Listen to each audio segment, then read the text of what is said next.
What's going on, gang? Baltmatrix here, and today we are taking a look at the Mighty Morphin Power Rangers, the movie, Encore, or Legacy, Ivan Ooze figure.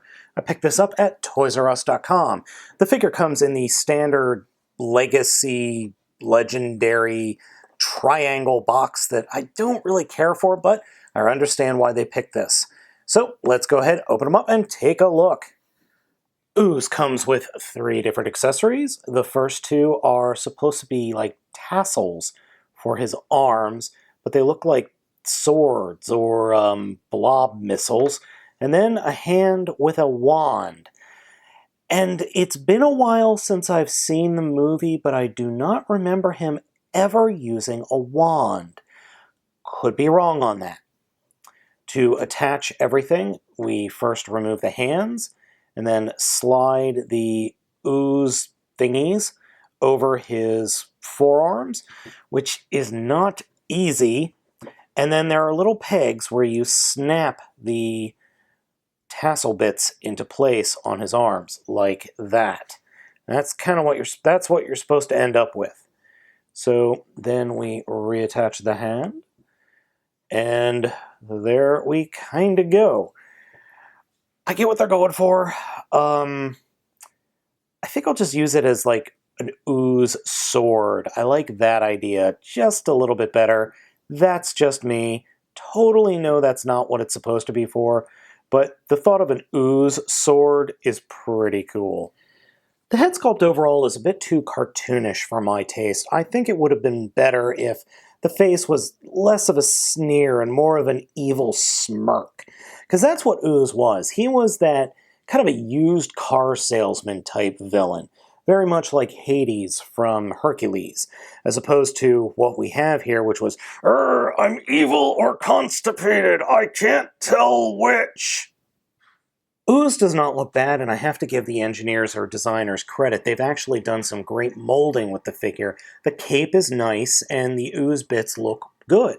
I just don't remember there being so much lavender or light purple in the costume design. I looked at some pictures, and most of his coloring is much darker than the figure we ended up with.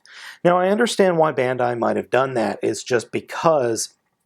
is because the paint might have been harder to do, or there might have been just too much purple going on. They needed something to break up all of the purple.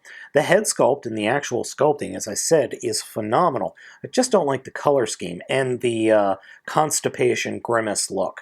The figure itself is non-posable whatsoever except for the arms and the head. It's just a solid plastic block. His feet are posable, but who cares? Because, in all honesty, there's no point to having posable feet.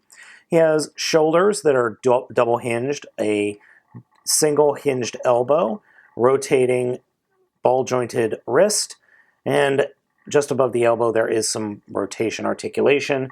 Head is movable upon a very, very tight ball joint. Overall, it's not a bad figure. I just don't like the paint choices with it. Ooze standing next to Zed is about the same size, but Zed has a lot more posability than Ooze does, even though they kind of share the same arm structure.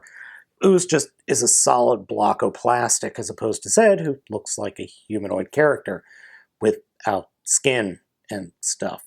But otherwise, together, they look pretty awesome. Ivan Ooze is a great start. So we've got Zed and Ooze. Let's get a really well-detailed Rita, and then after that, let's go with the Machine Empire and just keep on going.